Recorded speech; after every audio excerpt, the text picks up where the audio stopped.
안녕하세요. 노후 산책입니다. 오늘도 잘 오셨습니다. 이 길의 끝에 당신의 인생이 더 빛나길 바라며 오늘은 조금 진지한 이야기를 해보려 합니다. 며칠 전 한 구독자님이 이런 말씀을 해주셨어요. 노후를 잘 산다는 건 뭘까? 오래 사는 것도 좋지만 행복하게 오래 사는 게 더 중요하잖아요. 그 한마디에 오래도록 생각이 머물렀습니다. 그리고 문득 궁금해졌어요. 그렇다면 어떻게 하면 우리는 행복하게 오래 살 수 있을까? 그래서 세계 곳곳의 장수 지역, 그리고 우리 이웃 어르신들의 삶을 들여다봤습니다. 놀랍게도 환경과 문화는 달라도 공통으로 나타나는 특징이 있었어요. 그 이야기 오늘 당신께 천천히 들려드리겠습니다. 1. 긍정 정서. 인생을 바라보는 눈빛이 다릅니다. 제주도 서귀포의 바닷가 마을. 이곳엔 올해로 97세가 되신 어르신이 계십니다. 하루에 1시간씩 천천히 바닷길을 산책하시고요. 길에서 마주치는 마을 사람들과 꼭 눈을 맞추며 인사를 나누십니다. 어느 날 그 어르신이 이런 말씀을 하셨어요. 사는 게 힘들지 않은 날이 어디 있어? 그래도 바람이 불면 바람이 고마운 거고, 해가 나면 해가 또 반가운 거지. 그 말에 마음이 참 찡했습니다. 고운 옷을 입지 않아도, 비싼 음식을 먹지 않아도 이분은 이미 삶의 풍요를 누리고 계셨던 거죠. 경기도 파주에 사는 김봉순 어르신도 그러세요. 70대 초반에 남편을 먼저 떠나보내셨고 2번의 큰 수술도 겪으셨습니다. 그런데도 동네 아이들만 보이면 손수 만든 떡을 나눠주시며 이렇게 말씀하십니다. 속상한 일은 많지. 근데 내가 찡그리면 하늘도 내 얼굴 안 보고 도망갈 것 같아. 차라리 웃자. 웃으면 내 기분이 나아. 이런 분들의 공통점이 있어요. 매일 아침 창문을 열고 하늘을 올려다보는 습관. 오늘도 잘 살아보자. 그 짧은 다짐 하나가 하루의 방향을 다르게 만든다고 하십니다. 심리학에서는 이런 태도를 낙관성이라고 부릅니다. 감사할 줄 아는 마음, 사소한 것에도 웃을 줄 아는 여유. 이런 정서가 면역력을 높이고 스트레스를 줄이며 결국 건강 수명을 늘려주는 힘이 된다고 해요. 그리고 무엇보다 그런 분과 함께 있는 것만으로도 주변 사람들도 덩달아 기분이 좋아집니다. 혹시 오늘 하루 중에 고마웠던 순간 하나, 기뻤던 일 하나 있으셨나요? 누군가의 따뜻한 말 한마디, 밥이 유난히 맛있었던 점심 한 끼, 길가에 핀 봄꽃 한 송이. 그걸 노트에 살짝 적어보세요. 감사 일기. 짧은 글 몇 줄이지만 그 글이 당신 마음의 체온을 1도 올려줄 수 있습니다. 긍정은 타고나는 게 아니라 하루하루 다짐으로 만들어지는 습관이기도 해요. 오늘도 잘 살아보자. 이 말 오늘 당신 마음에도 가만히 내려앉길 바랍니다. 2. 자기관리. 음식과 몸을 돌보는 태도가 다릅니다. 요즘은요, 80대 유튜버, 90대 걷기 챌린지 참가자도 더 이상 낯선 풍경이 아닙니다. 예전 같으면 상상도 못할 일이죠. 하지만 그분들의 삶을 가만히 들여다보면 진짜 놀라운 건 따로 있습니다. 바로 누가 챙겨주지 않아도 스스로 자신의 건강을 책임지고 있다는 점이에요. 내 몸은 내가 돌봐야지. 이 단순한 다짐 하나가 어떤 병원 처방보다 먼저 건강을 바꾸더라고요. 일본 오키나와의 장수 마을 사람들은 이런 말을 자주 합니다. 하라 하치부. 배를 80%만 채우라는 말입니다. 한 끼를 먹더라도 배가 부르기 전에 가볍게 만족하는 지점에서 멈춘다. 제철 채소, 발효 음식, 소식. 특별한 약 없이도 음식이 바로 보약이 되는 생활 방식. 서울 동작구에 사는 이영자 어르신, 77세. 지금도 혼자 시장을 보시고 매 끼니를 정성껏 준비하세요. 특별한 요리는 없어요. 나물 반찬, 된장찌개, 보리밥. 매일 똑같지만 내가 만든 게 제일 맛있어. 이 어르신은 하루치 반찬을 작은 통에 나눠 담아두신다고 해요. 그래야 과식을 안 하게 된답니다. 약도 줄었고 소화도 훨씬 편해요. 고맙게도 몸이 먼저 반응하더라고요. 그 말씀이 마음에 오래 남았어요. 건강을 잃었을 때만 몸을 돌보는 게 아니라 건강할 때부터 나를 아끼는 습관. 그게 진짜 자기 관리라는 걸요. 그리고 또 하나 건강하신 분들의 공통점이 있습니다. 바로 꼭 몸을 움직인다는 것. 광주에 사는 박기연 어르신. TV를 보시다가 광고가 나오면 무조건 일어나신답니다. 어깨를 한번 돌리고 무릎을 펴고 발끝을 툭툭 두드리시면서 말씀하세요. 몸이 움직이니까 내가 살아있다는 느낌이 들어요. 그 한마디가 참 오래도록 가슴에 남더라고요. 우리 몸은 누군가가 챙겨주길 기다리는 게 아니라 우리가 직접 살고 있다는 신호를 보내주길 기다리고 있었던 건지도 모릅니다. 그래서 지금 이 영상을 듣고 계신 이 순간 우리 함께 잠깐 움직여 볼까요? 어깨를 으쓱, 팔을 앞으로 쭉 펴고 손가락을 살랑살랑 흔들고 허리도 살짝 한번 돌려보세요. 작은 움직임이지만 이게 내 몸을 향한 인사입니다. 내 삶을 아끼는 제일 쉬운 실천입니다. 건강은 거창한 게 아니더라고요. 내가 나를 귀하게 여기는 마음. 그 마음이 쌓일 때 몸도 삶도 천천히 바뀌기 시작합니다. 그리고 늦지 않았어요. 지금 이 순간이 나를 위한 첫걸음이 될 수 있습니다. 3. 독립성. 나는 아직 내 인생의 주인입니다. 혹시 한 번쯤 이런 생각 해보신 적 있으세요? 왜 자꾸 자식 눈치를 보게 될까? 내가 결정한 게 뭐가 있었지?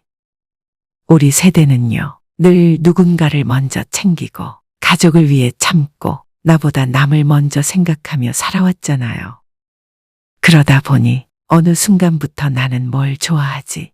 내가 원하는 게 뭘까? 이런 질문이 낯설게 느껴지는 때도 있습니다. 하지만 오래도록 건강하고 행복하게 사는 어르신들을 보면요, 공통점이 하나 있어요. 바로 스스로 삶을 꾸리고 있다는 점입니다. 부산 해운대에 사는 이종철 어르신, 올해 84세세요. 은퇴 후엔 하루하루가 너무 길게만 느껴지셨대요. 그래서 시작하신 게 스마트폰 배우기. 처음엔 화면도 작고 손가락도 잘 안 따라줘서 짜증이 났다고 하세요. 그럴 땐 손주한테 물어보면 금방 되긴 하는데 그게 참 내 인생이 남한테 달려있는 기분이 들어서 싫으셨대요.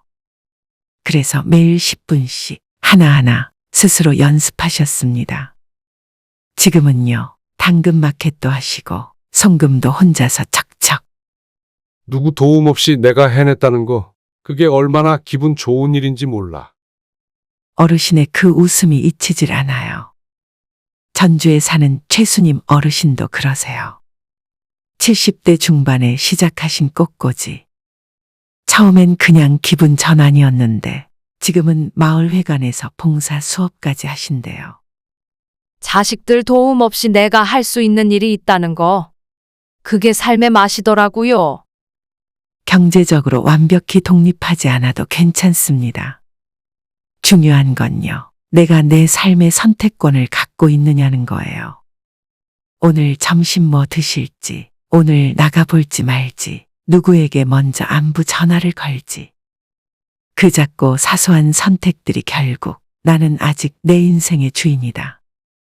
이 말을 스스로에게 들려주는 힘이 됩니다. 한때는 누군가의 부모로, 누군가의 배우자로 수십 년을 살아오셨죠. 이제는 나 자신으로 살아가는 시간이 찾아온 겁니다. 지금 이 순간 내가 어떤 결정을 하고 있는지 조금만 더 내 마음을 살펴주세요. 그게 바로 나를 아끼고 내 삶을 다시 빛나게 하는 시작이 될지도 모릅니다. 나는 아직도 내 인생의 주인입니다. 이 말, 오늘 하루 당신의 마음속에 조용히 남았으면 좋겠습니다. 4. 인간관계. 결국은 사람입니다. 요즘은요, 혼자 밥 먹고, 혼자 TV 보고, 혼자 병원 가는 게 점점 익숙해지는 시대입니다. 혼자가 편하다고 느껴질 때도 있지만 가끔은 그런 순간이 오죠. 누군가랑 이야기하고 싶다 하는 마음이 문득 찾아올 때요. 혼자 사는 법도 물론 중요합니다. 하지만 누구와 함께 사느냐는 더 중요합니다. 하버드 대학교에서 75년 넘게 진행된 연구가 있습니다. 그 오랜 시간 동안 가장 행복하게 오래 산 사람들은 누구였을까요? 돈이 많은 사람도 건강이 아주 뛰어난 사람도 아니었습니다. 가장 행복하게 오래 살아간 사람들은 좋은 인간관계를 오래도록 이어온 사람들이었습니다. 대전 유성구에 사는 김연옥 어르신. 매주 화요일이면 동네 수다 모임을 여십니다. 처음엔 마을 카페에 혼자 앉아 계셨대요. 조용히 커피를 마시다 옆자리 어르신에게 여기 자주 오세요. 짧은 인사 한마디 건넨 게 시작이었답니다. 지금은 5, 6명의 수다 멤버가 생겨 매주 그 자리에 모입니다.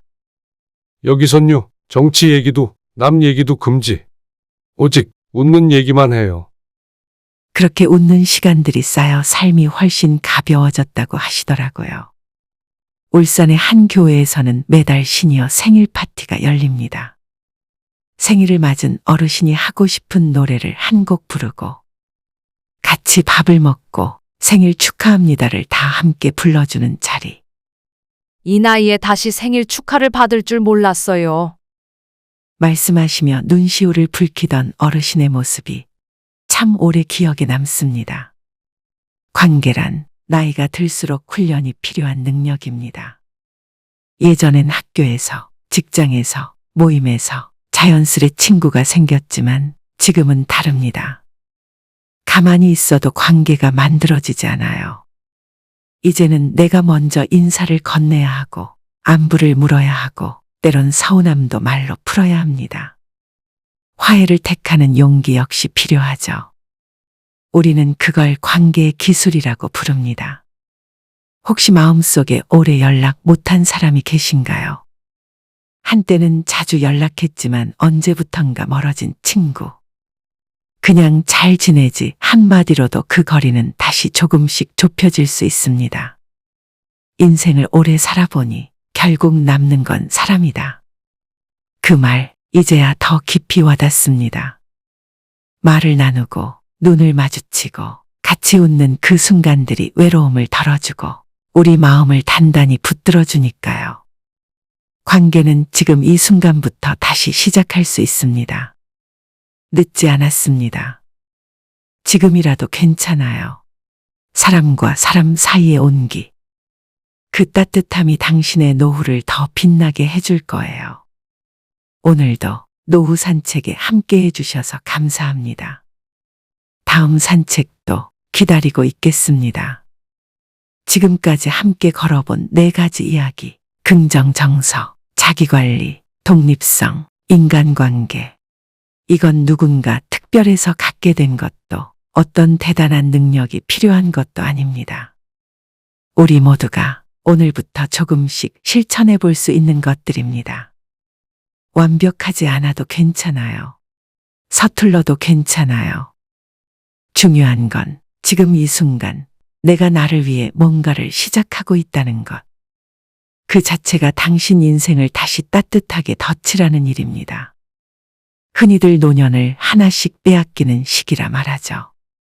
건강, 일, 인간관계, 자존감까지. 하지만 저는 이렇게 말하고 싶어요. 노년은 뺄셈이 아니라 덧셈입니다.